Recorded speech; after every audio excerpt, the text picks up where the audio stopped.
Oh, there it goes. Yes, go ahead. So I think the answer is no, but I've been sort of playing with my audio cubes. Yeah?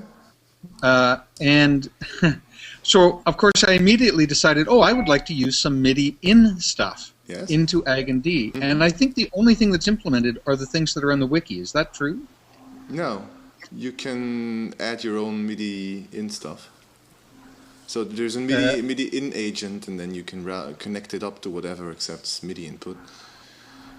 Or if you want to, so let me just go to the reference. Just point me to sort of information on it. Yeah, that's what I'm going to do. I'd like to do something arcane, like, use the cubes to do sustain, Right. for example. Okay, so if you look at this page, which is the MIDI input agent, you can so set the port for that, and then the MIDI output port for it, you can connect it, for example, to your audio unit MIDI input, for example. And then you can have MIDI input going into the audio unit. You still play the audio unit with the regular AgND streams, and both will be sent to the audio unit. So what you probably will have to do is use an audio unit that has MIDI control, because not all audio units use a separate input for MIDI control. So, Sure. Well, this actually gets back to the thing I've been working on forever, which is changing the length of time that things sound on the arranger. I know. The arranger, yeah. Well, So there's a problem with that, because I looked into it for you. And no, I know you did, but I'm thinking I can use the audio unit sustain to do that. Like, in other words, what I'm doing is coarse enough that I can probably just sustain the notes I want to sound longer. Maybe. You'll have to Anyways, try it out. that gives me something to play with. The problem with Arrange, I don't know if I explained it to you. What's missing is there is functionality missing. So the way that the arranger node works is that it actually connects to a bunch of talkers. So you've got a whole bunch of nodes that are set up in the outputs of the arranger, and then those are connected to talkers. And those talkers are currently nodes with a fixed velocity and a fixed duration on the recorder. Yeah. Thing is that you can create those, but there is no way at the moment, that seems to be an oversight, to be able to delete those talkers again afterwards. So once it's set up, you're kind of stuck unless you redo a whole part of the setup. Yeah, well, I mean, it's usable. I'm just sort of trying to work around that limitation a bit. And Antonio's script works. It lets me do stuff outside in MIDI. So, it's not like I can't do it. I was just thinking I might be, because a lot of what I'm doing is really very coarse-grained. So it's just a matter of having, like, I've got some samples that run very briefly and some that run for a couple of seconds, and of course they just get cut off. But all I really need to play with is sustain, I think. So I'm going to try that on the audio unit arranger. Yeah. I mean, why not, right? Yeah. Might work. Anyways, okay, that's my question for the morning. Yeah. Good question. And that MIDI in will be coming through the computer interface? Yeah, it can also be a virtual one. So whatever MIDI port is known by the computer. Right. So if that's a physical one that's auto detected, or a virtual one, or a physical one with drivers installed for it, it's right. Whatever the system knows about. But we don't have any functionality on the MIDI ports that are in the base station box. No, it's Nope. It's not in the firmware yet. Yeah. They're just there to plug cables into, make it look like you got a lot of wires. Yeah. Oh yeah, that's what we all need, more wires. Well, we need more wires. I mean, all these people are talking about going to modular synthesizers and stuff. I mean, we just need more wires, that's all. I had to clean up my desk earlier because so many wires going all over the place. Couldn't find anything anymore. I was experimenting with that CV stuff, and it was like, oh god, a whole bunch of wires. Yeah. Yes, it's a lot of fun. So you got multiple audio ins and outs working now? Yeah, it's in Eigenharp 2. It's quite funny because I just spent the morning listening through just to make sure that everything was right. I streamed my, what did I do again? My audio. So I was listening to music going out from my computer into my audio interface, which routed internally back into the computer, so that it went as an audio input into Eigenharp, which I routed back inside Eigenharp to the audio outputs going into my audio interface to my headphone output. So it's kind of looping like that. And then I just, once in a while I rearranged stuff, remade connections just to make sure that it all stayed smooth and just worked. So it's quite cool. So that means in the future we could have a separate audio input coming in, and then we could manipulate that inside Eigenharp, like we could mix it and use it for other sources, and you use post-processing in there and all that good stuff. Yep, everything you want. Be good fun. That is cool. I like that.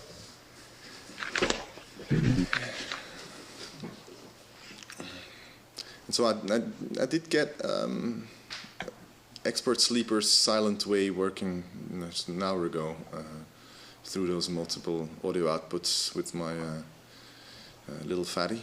So it's just generating CV over DC audio just to make sure that the infrastructure works. So that works. So now I can start coding on that. Oh, all right. Good. Cool. I had to figure out what kind of line levels I had to use. It seems to expect plus 10 dB, or is it plus 4? I always forget. I don't have those here.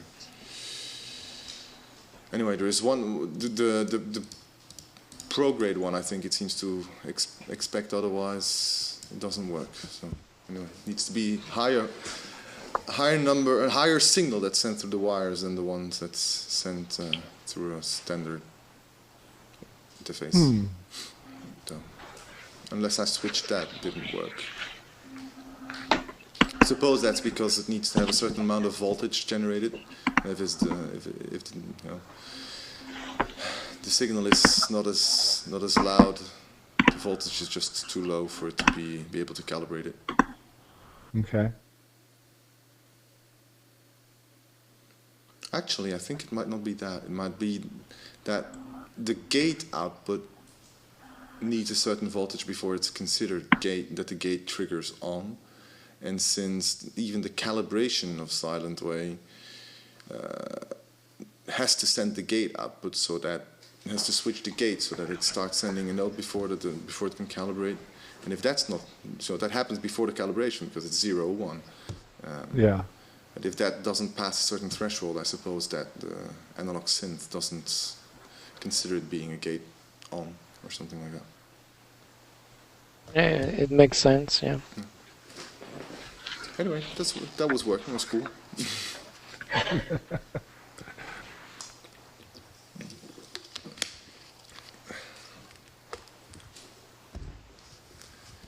So, anything else you guys been looking at doing?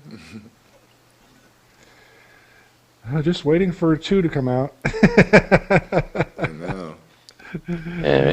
Everyone. I mean, it's knowing that this stuff is available maybe in the future, which keeps us wanting to, I don't know, to go ahead in that direction rather than to kind of stick with where we're at now and do stuff. Does that make sense? It does. It does. Yeah. Yeah. I go, well, there's all this stuff I could be doing, but I see all this stuff that's hopefully going to be better in the future, and I tend to concentrate on that more than, well, what can I do here? You know. Yeah, I can't tell you how many times I've just decided, I'll go play guitar for a while. Yeah, Gert needs that to keep his finger calluses in shape. There. Yeah. Does go away quickly, doesn't it? Sorry? Your calluses go away quickly, don't they? Yeah, the calluses were okay. It was more like the joints from putting the strength on an acoustic guitar for 4 hours in a row is quite a bit. Yeah, keeping those barré chords going. Yeah, I like very much your idea around Bel Canto in describing what it is. Shame probably no one go deep with it. I don't know.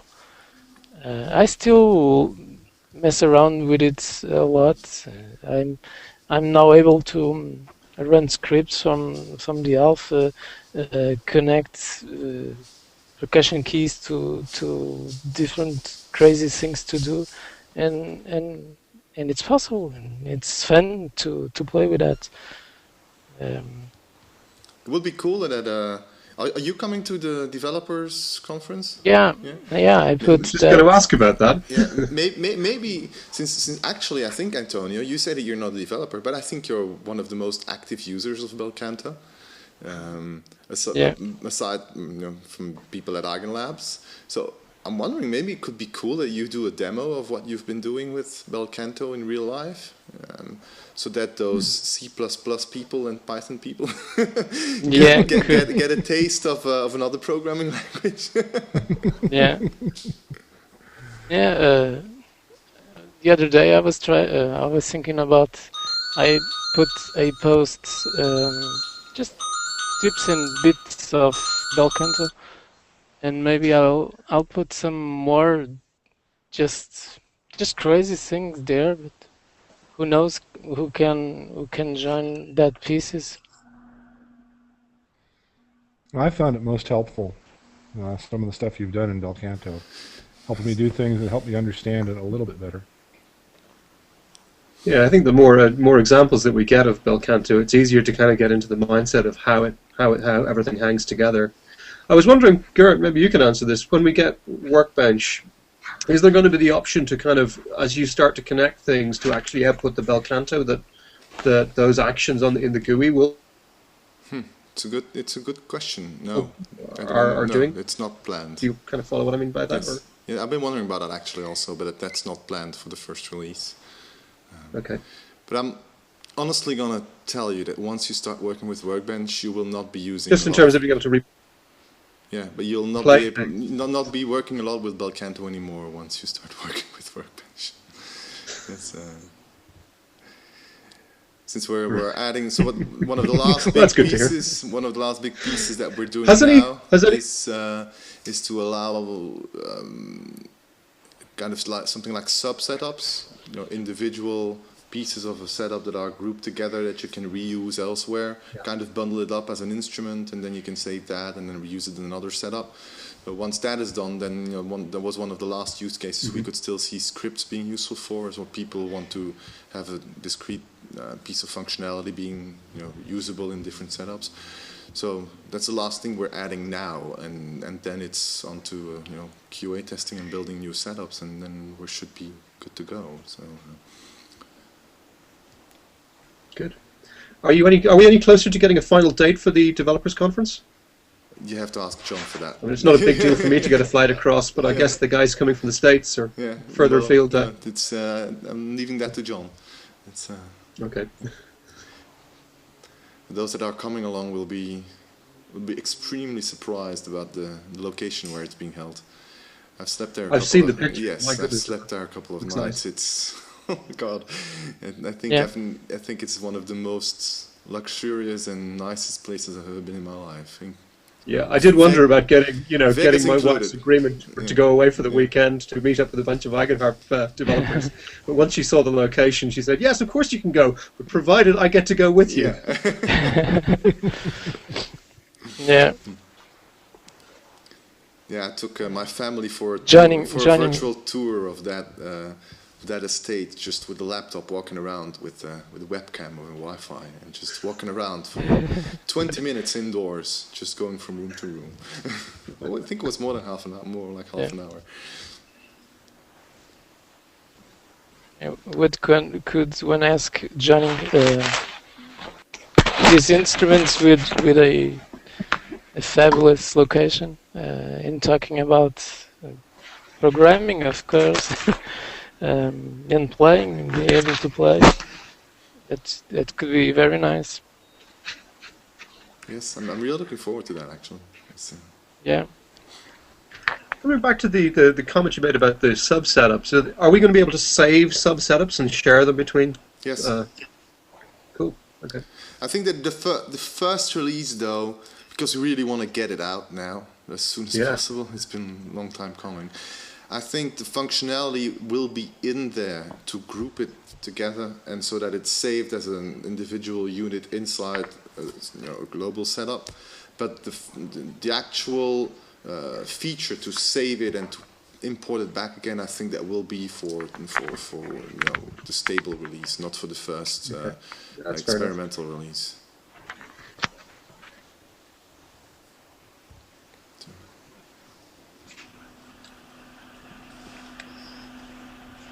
Yeah, so the idea is also that it would, that those would encapsulate a little bit like a group of things, so that everything that's inside is connected together, but then you export certain ports, inputs and outputs, so that you can kind of hide the complexities of some of the wiring, and then just see whatever is important on the outside in case you want to share it with someone, or also for yourself to organize stuff.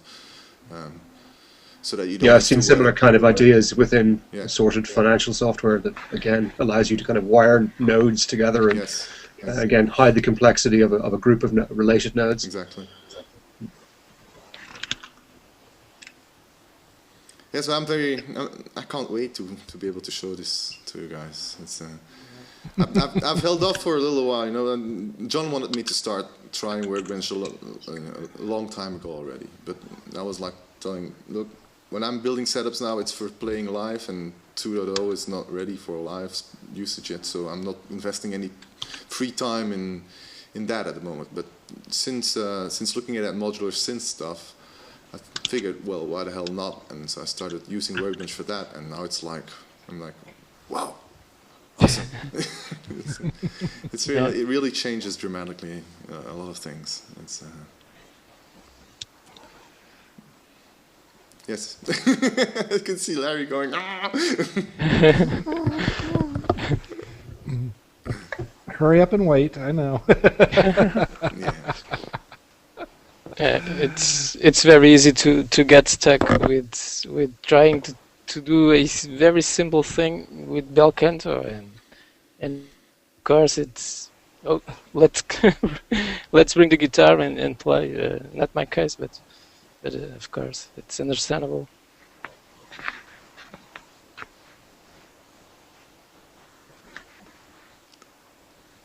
And you, Jachika, have you started working on your Arduino, or how do you pronounce this project? My what?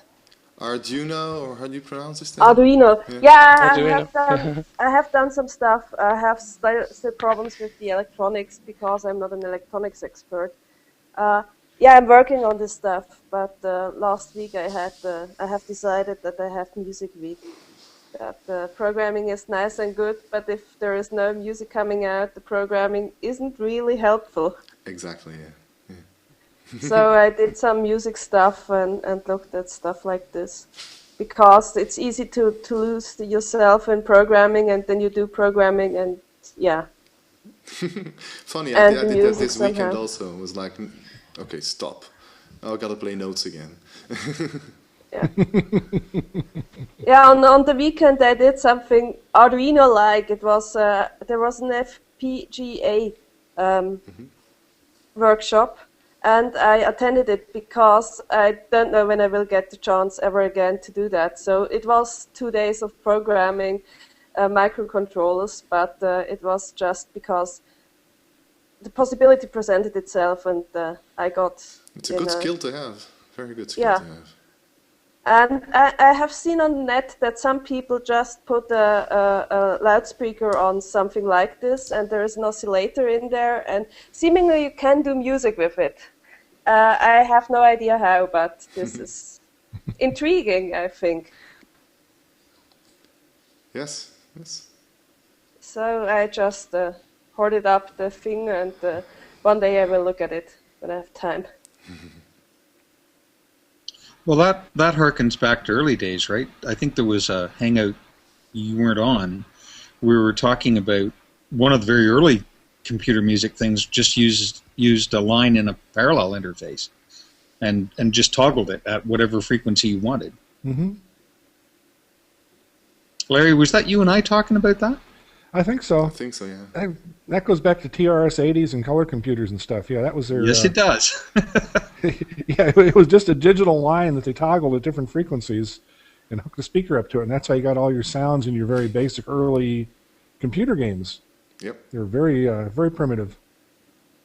But it's amazing what you could do with just a 5-volt signal that you kept toggling at different rates and changing it. It made music or sounds or something. And people are starting to recreate it, right? It's what is it? Yeah, I mean, there's actually whole plugins now that recreate the sounds that they use to generate these early computer game type of things, which is one of the folk who's on the Wednesday meeting is a chiptune guy, right? Yeah. Is it Jim? Is it him or? Not sure. Chip sounds. I think it's Jim. Yeah. Yeah. I mean, that actually, there's something perverse about that. Can you imagine doing chiptune music with an Eigenharp? It's just sort of, it's just wrong, right? I'm sorry, I interrupted. Yeah, Duncan, I saw that also. It's interesting. New update to Kaima. There's one little thing in there that's a little bit of a shame, since Kaima is such a powerful, well, it seems to be such a powerful sound synthesis engine, but the way they use OSC for music is basically MIDI over OSC. Okay. Which is a real pity. They could do so much, so much better. Certainly because they've got this tight integration with the continuum already. They could have done something more, CV-like or stream-oriented, not, percussion-based. Yeah, thank you, by the way, Gert. That was a very interesting insight that you, in that post you did in the forum, because everybody that I've heard talk about MIDI complains about sort of bandwidth and things that really aren't a problem with it. But you really nailed the thing that really is a problem with it, which is its basic underlying thought process that everything's a note. Yes. Yeah. I mean, that's easy to subscribe to, but the idea that you can't get enough of it across a cable is just sort of not true. No, it's not. You go to 14-bit MIDI and the resolution is there, so and you get cables nowadays and do it over Ethernet. It's totally fine, right? So yeah, it's that idea of real-time interaction in any way possible. As modeling a guitar string, and while you're playing, hit with your hand on the upper two and scrape on it at the same time, and something like that, which is this raw interaction with whatever is going on. Right? So, does that mean that kind of information abstraction is likely to arise out of the working groups with OSC?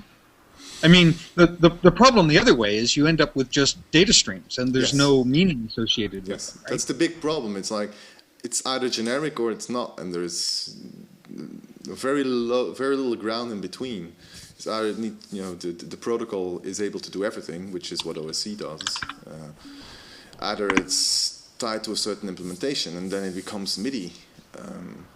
The only thing where we can drive OSC into is some, a little bit what we've started with the OSC agent, is to put some kind of, instead of having the approach to just anything can go anywhere on OSC with any kind of variables, any kind of name, right? Then you're nowhere.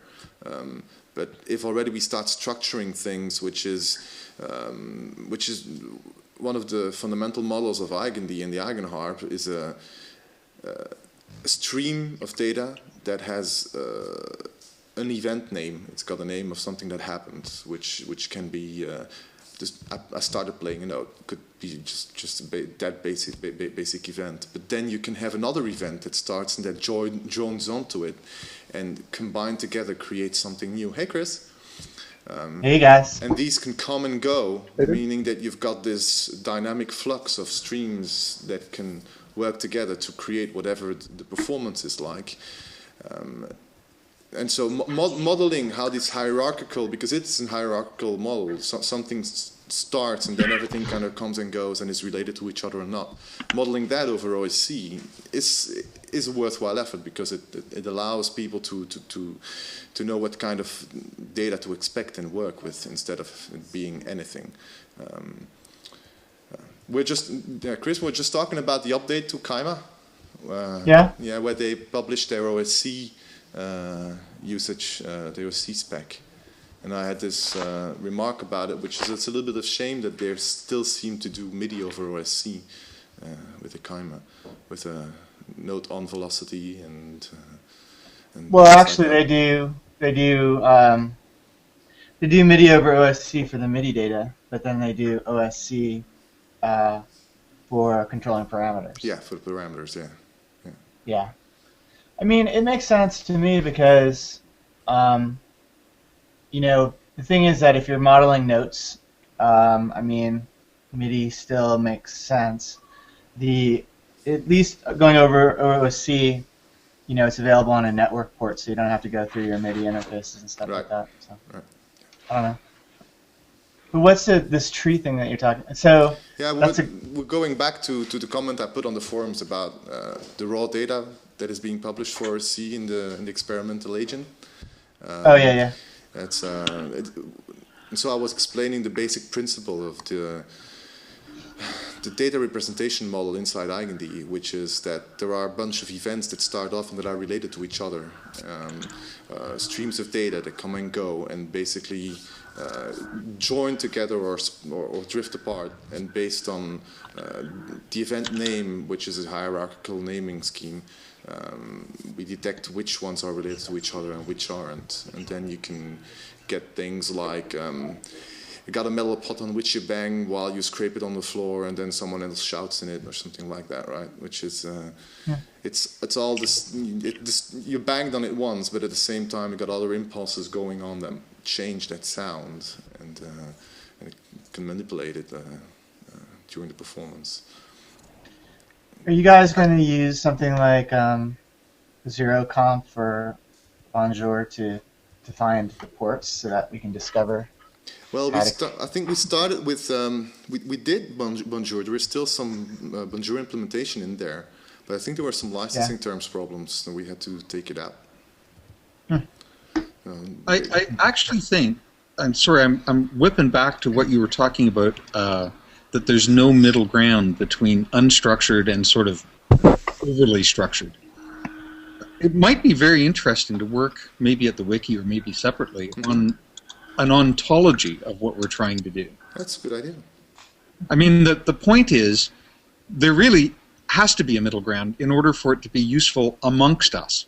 Yes. Otherwise, we're just all doing our own thing, and it will have entirely different data constructs. But actually, that initial phrase was probably wrong, because what I just explained with the hierarchical structure of events and still assuming what kind of, requiring a certain data format in that eventing structure, that's kind of middle ground. It's So yes.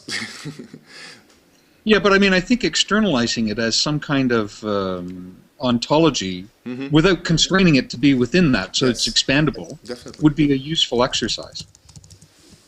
Totally agree. Be cool. It'd be very interesting to see where that goes and what we get out of it. Well, I just personally find. Go ahead. There have been some interesting specs floating around.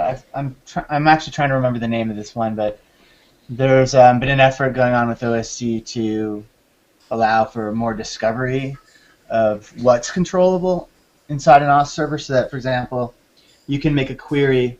You could make a query against EigenD saying, what are the things that I can control in you, and then when you go and you look through that, there's actually a way to discover like what is the minimum and the maximum range of this value. Things like what type of data is it, things like that. So yeah, there has been stuff going on in that area. It's just no standardization whatsoever. So Yeah. Well, it would be cool if what is it again? Sinman, right? What's, who published your C-spec? Sinmat? Yeah. If they would do a little bit more directing in that field, but. You know, I've listened to an interview with one of the head guys there, and they seem like they've been very, very, very adamant about not having any structure, and they don't seem to really. The impression I got was that they kind of have a very hard stance and not really willing to move, but I don't know. Yeah. Well, that's what it's been looking like since the first publication. Yes. Yeah.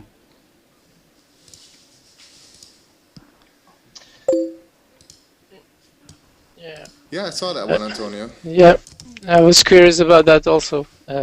What kind of protocol or it behaves on. Again, we are reaching that point. You, Gert, have mentioned a lot of times the sound source that's able to be controlled by. In a way, I think Eigenlabs is addressing this very nice with either with the sound fonts in the first place, and then with the physical modelings of the instruments. And for me, it's still the biggest issue is how to control it polyphonically in the first place. Yes. Yeah. I think that controller will be stuck a lot of. I don't know what engine will be there. Probably it wouldn't be. It will be Angelus, but yes, in the end, yeah, it's the issue. I don't know. So that's what we hope that in time, as things mature, we can get EigenD to kind of actually work with all of these alternative instruments, electronic instruments, and slowly go towards something that has emerged as a useful format to develop new sound synthesis engines with, and to behave polyphonically, and that use the stream-based model and things like that. Yeah, yeah.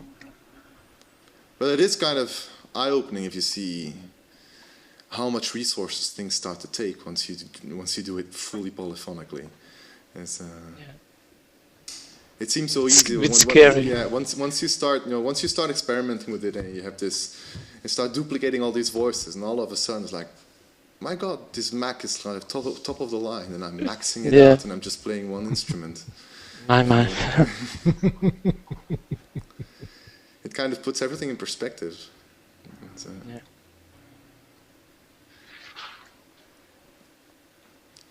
Hey, so Chris, I got Silent Wave going inside EigenD today. So, very cool. Yeah. So next step. Is that using more than? Yeah. Is that using 2 outputs or? No, more than 2. Fantastic. Yeah. So next step is not using Silent Wave and just doing the CV conversion directly. It shouldn't be that hard. The only difficult part actually will be the calibration, which isn't that difficult. It just needs to do pitch detection based on voltage extent.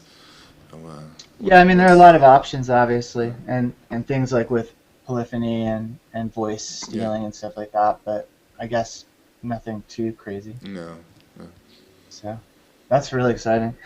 I'm thinking of just extracting those polyphony management things into separate, utility agents, and then having just basic CV conversion building blocks that you can hook up to whatever, data stream that's being used inside EigenD. If it's frequency, it's frequency. If it's something else, if it's the raw data coming from off-key, if that's what you want to send CV out as, then you just hook that up to it, and then straight into your audio. Device output, and that's it. So put the polyphony management in front of it if that's what you want. So, yeah, that'll be amazing. Probably a good idea to make it as modular as possible. Yeah, well, that's the idea. The whole idea inside EigenD is to have these building blocks that you can just wire together and do crazy stuff with. Yeah. Yeah, I mean, it's also it's easier for us to build stuff into there if we have small modules. We Yes. could actually plug with other modules that are already there. Agents. Definitely. And that's where this last feature that we're working on for 2.0, where we have these groups of agents that are encapsulated, will be very useful, because you can have it very granular inside and then just be nicely packaged up for people that are just regular users that just want to use whatever it's been prepared by someone else as a group. You'll know what we've called it now, because it's changed names several times. I forgot it was rigs and then jigs, and now it's something at workspaces, I think. So is the agent format changing for 2.0? No, the agent format itself stays the same. There's one fundamental change. That's the way that key information is sent. Key information in version 1 was actually tied to the event name. When the event starts, it actually kind of automatically got the number of the key that was pressed. That's been dissociated now, so that each a key has a physical and logical position, so that you can tie things to either one of those. So that if you rearrange, for example, your key group, that you could offset a key based on what the key group looks like instead of what it physically is on the keyboard. That's cool. So Yes. you can also, if you have a split with 2 key groups, you can also have this 2 different physical keys use the same event. Yes. This would be possible. Yes. Yeah. So it's easy if you have something like a special key that to map that to every split. It's one of the reasons so that we prevent all these duplications in the current setups. One of the reasons why they're so huge is that everything has to be duplicated for every single key group and every single output on there. And since the positions change and the key numbering changes, means that everything has to be recreated. And that's one of the reasons why they load so the loading times are so huge, because there are really thousands of agents that are loading there when it starts up. So. No, that sounds like a nice optimization, but it definitely means that you're going to have to write an agent for 2.0 specifically. Yes. Yeah. So one of the things we were thinking about also. Sorry. What happened with the source code? Is the 2.0 branch gone? John is replying on the forums. I'm kind of refraining from making any comments. Okay. Okay. So one of the things we are discussing is when we will do it. Is to have some kind of a binary interface and also compilation time headers that you can develop against without having to have the full checkout to be able to develop agents. So that's going to be one approach. One thing that I but that's just me personally, so that's nothing related to Eigen Labs or just making the same. But what I would like to see some kind of, if it's possible at all, I don't know the legal stuff about it. John is much better for that than me. Is if we can have some kind of an agreement with the contributors that could have access to the current source, and which is differently licensed during development time until it becomes GPL. So maybe, I don't know. Yeah, that's what I would like to see, actually. Yes. I think that would be a good compromise. Yeah, so I'm gonna see if I can talk with John about that, see if it's possible. Yeah, maybe you also can think about an API so that people just can build their agents and wire them up and have some kind of a platform. Yeah. The first step will basically just be able to build without having the whole checkout and just having a separate set of headers that are extracted from the build that you can basically build against, and having the compiled Python files to build against also. So,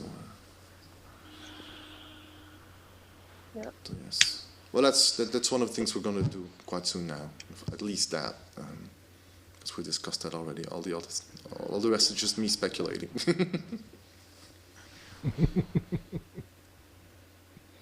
Have you read the Steve Yeager rant on Google Plus? It's somewhere still.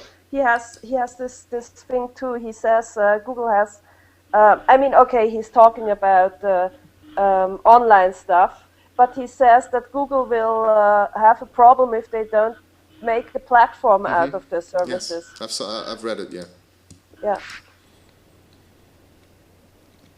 Yes, I sort of in some parts agree with that. So there's some stuff also. I mean, I think it's very interesting. I was just gonna.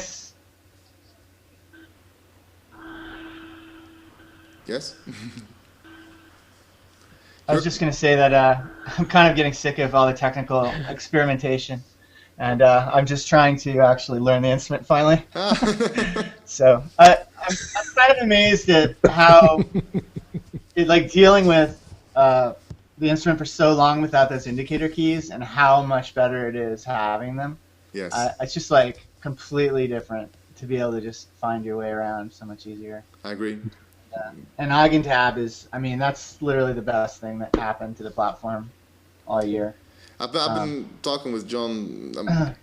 It would be cool if we could kind of integrate it somehow better into the software. To have something like Eigenharp there, maybe have being contributed and then properly integrated in some sort.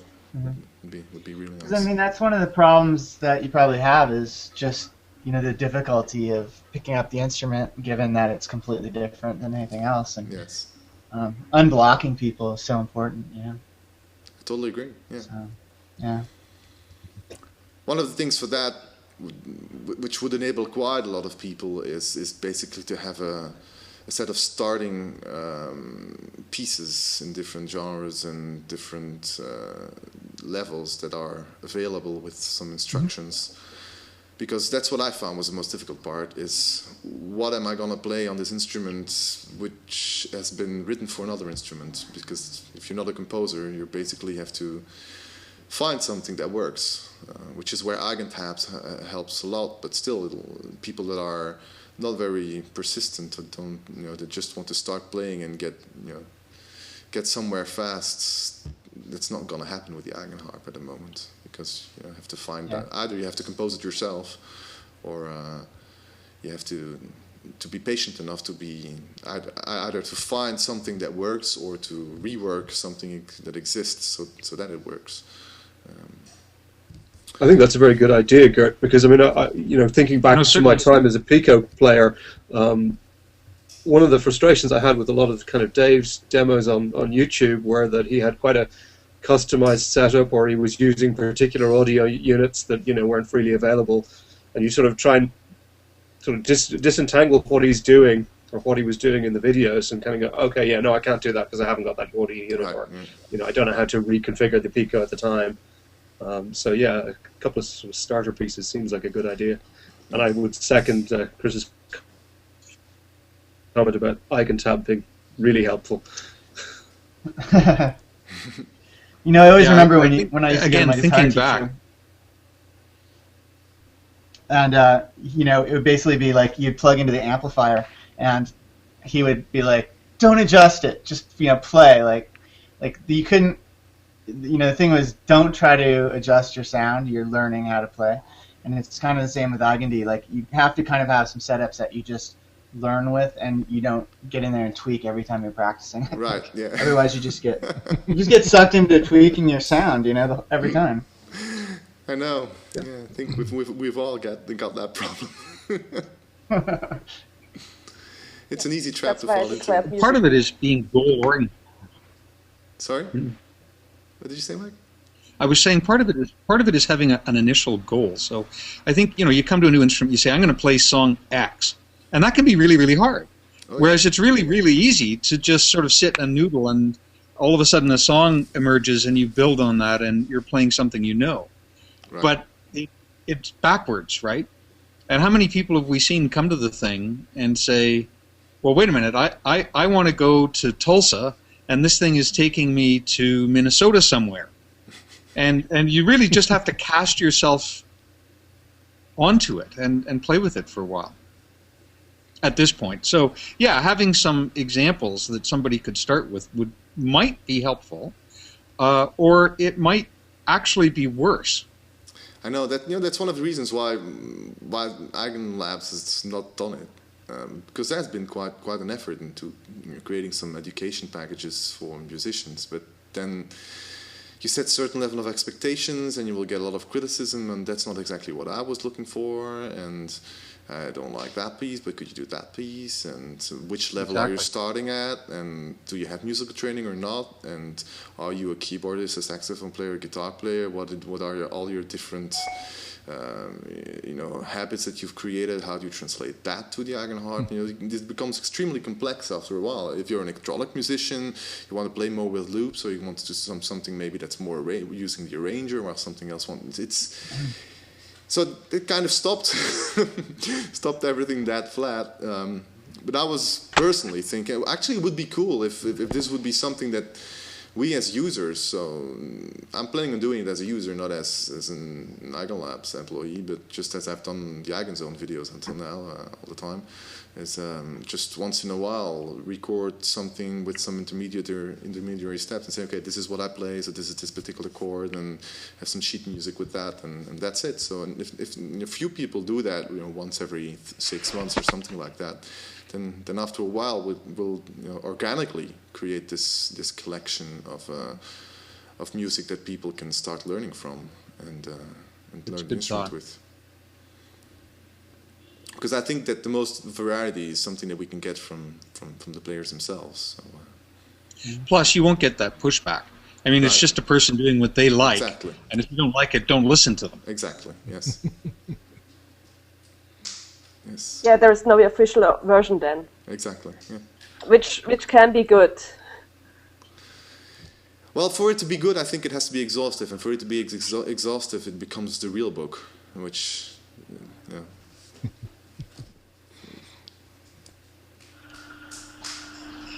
Yeah, I mean, do you guys know a way to save? I don't think you can save setup in Eigentab right now, and that would be really useful to be able to load into Eigentab from a file. Yeah. I think John took notice of that. I don't know if it was you, but he knows something like that would be great to have. I think I also mentioned this to him. Actually, can't you just put everything in there and then just save it as a HTML? That's what I've been doing. Yeah. And then when you start it again, it has the same. It's a standalone. It's a disconnected HTML file that contains all the JavaScript, so you can just save it. I know that works because you can run it without being on the network.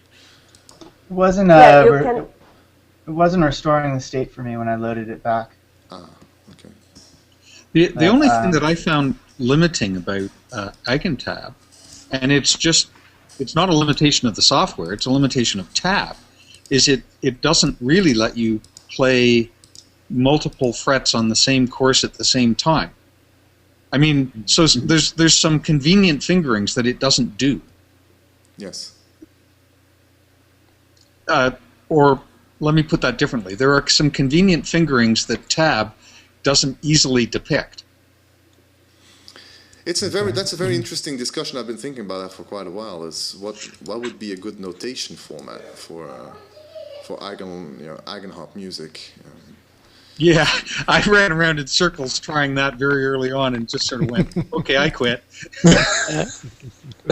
I've got the most ridiculous junk at my blog on that topic, and I was just trying to determine how to do chord symbols, which actually isn't that hard.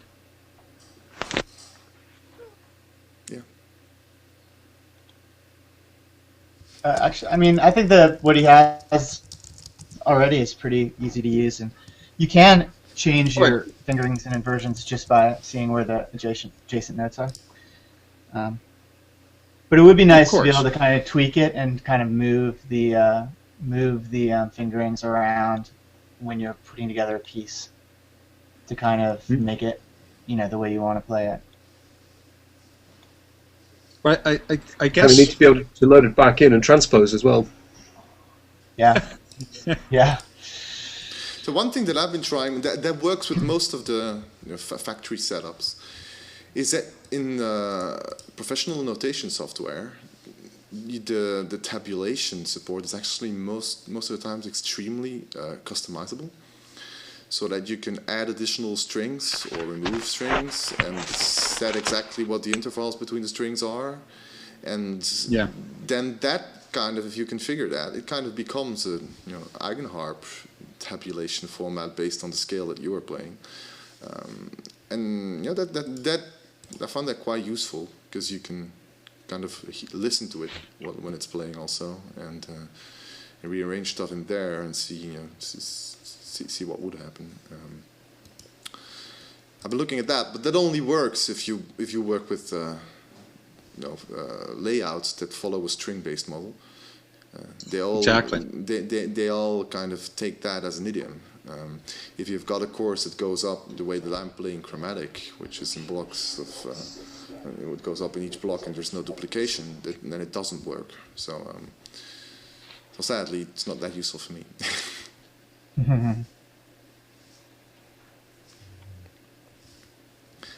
But based on that, I was thinking also there is what's it called, MuseScore. MuseScore is an open source notation software, and it's actually very functional. So in time, it would actually be interesting maybe to, and they're very open, the guys behind that. There's actually a company behind that, and they're in Belgium, and I've talked with them a few times. They often go to the music hack days and things like that, and they're also interested in the Eigenharp. Would be cool at one point maybe to see if we can get some discussion going with them and see if something can be integrated or added to MuseScore to better support the Eigenharp in terms of notation. But before that, we should kind of decide what a good notation could be. Yeah, and that's a non-trivial question. It is. It's very difficult.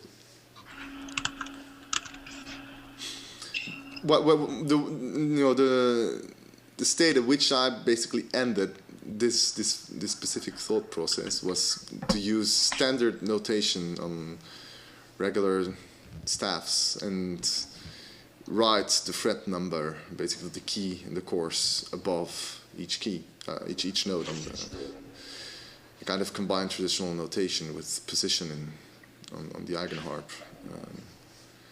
and instead of doing what I did was instead I used a coordinate system instead of having only course and note on the course, because then you go all the way, you play a lot of things quite down on the neck, on the alpha, and then you get in like I'm in key 16, key 18, key 21, and you always start counting, having something, have something that's split it up based on groups of 4, and you count less. It's like, okay, fourth group of 4, and then the second key in there, and it goes.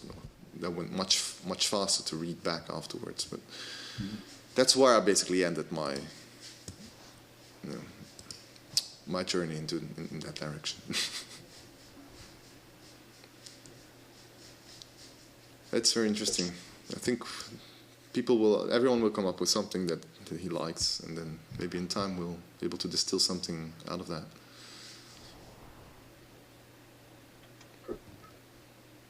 So yeah, Mike, if you're interested in starting writing that ontology about how to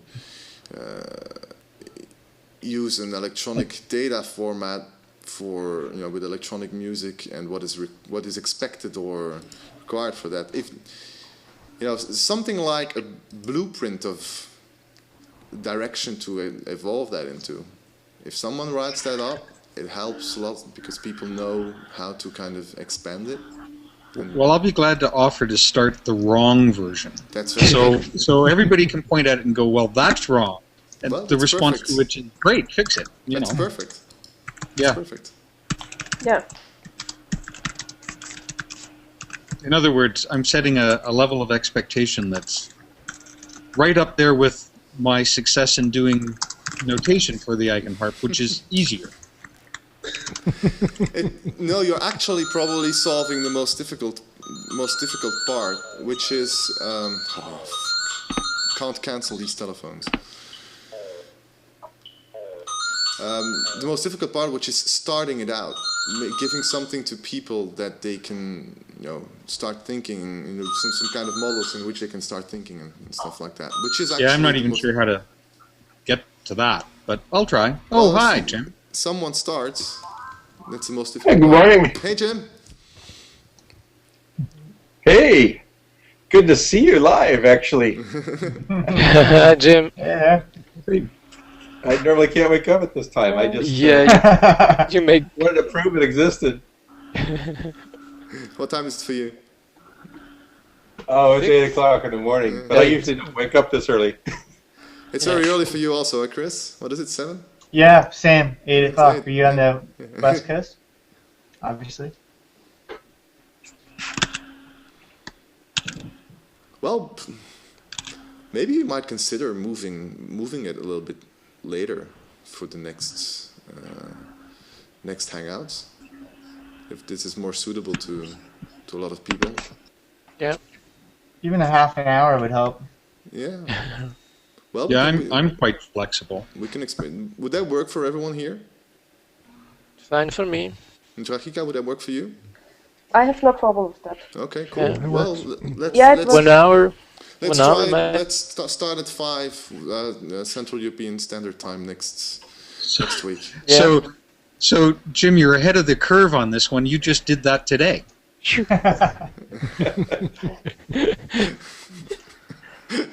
Except you're probably getting ready to hang up, right?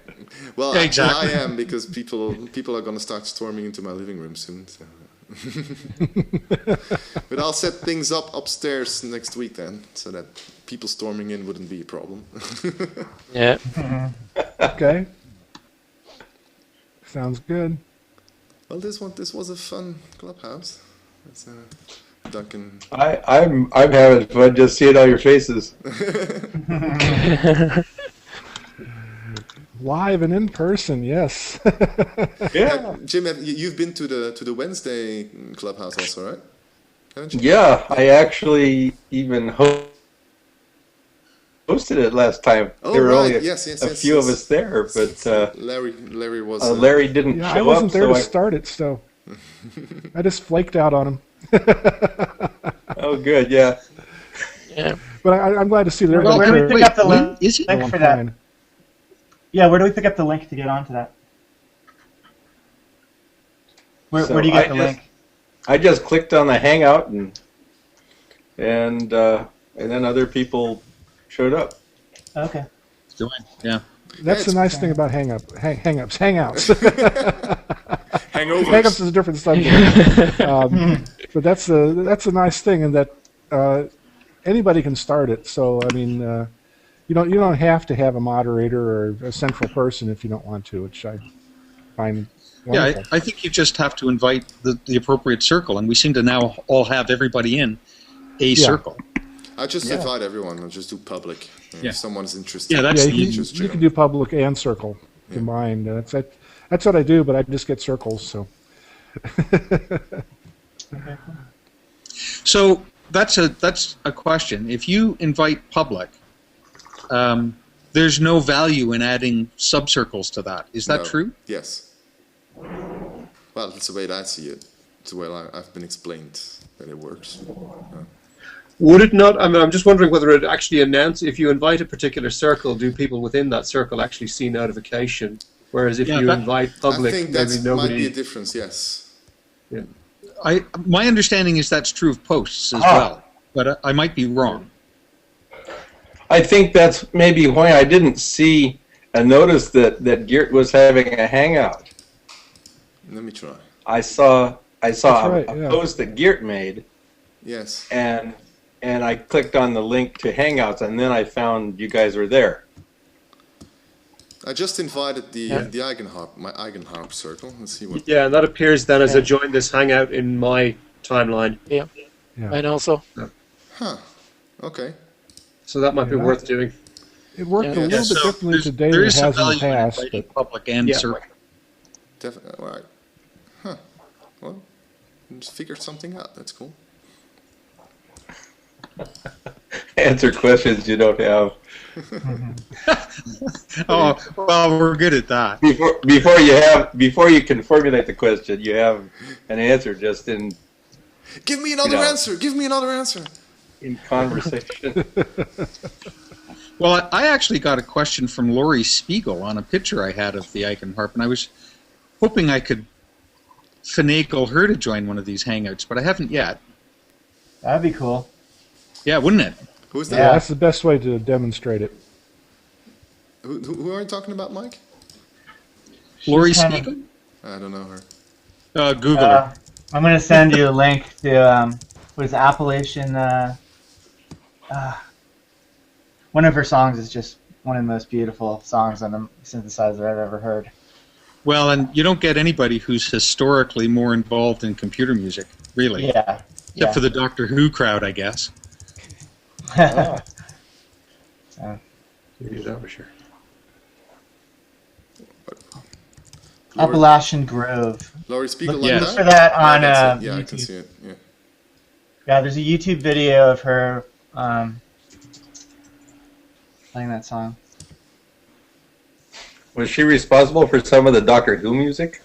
No, that was that Julia was- Derbyshire, wasn't it? BBC Yes, it Radiophonic was. Workshop. It was, exactly. Ah, okay. Didn't they also do Hitchhiker's Guide to the Galaxy? BBC Radiophonic? Yep. Yep. Yep. We got tapes of that, I think, on the original radio program before they even wrote the book.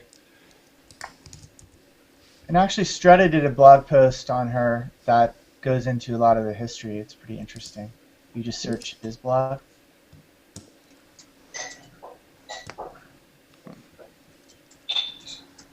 It's Yeah, cool so that she's I just actually on started Google following Plus. her, and I just started following her, and I guess she looked at my profile to say, you know, who's this guy? And then saw the picture of the instrument and said, what the hell's that? Yeah.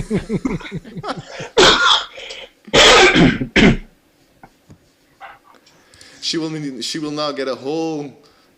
She will be attacked by Eigenharp followers now. It's like, whoa, eight followers, all with that weird instrument. Where does this come Yeah. from? Well, actually, I managed to put in a paragraph in response what it was. Antonio, you read it. It wasn't a... Yeah, they commented about that. Nice description of it. Very, very smooth. What did you write? I don't know. Go and click on the picture of the Eigenharp at my profile. Yeah. It's in the comments on that. And that'll allow you to victimize her, too, because her ID can follow her. Well, guys, I got to go. Nice seeing you all again, and we'll catch you either Definitely, later in the yes. week or next week. I gotta go Yeah. too also. So next week, Be here Wednesday. 1 hour later then. Okay. Okay. Yeah. Later Okay. on Monday. Yeah. Take Sounds care. good. Cool, take care. Bye. Bye bye. Good to see Have a everybody great here. morning. Bye. Very good.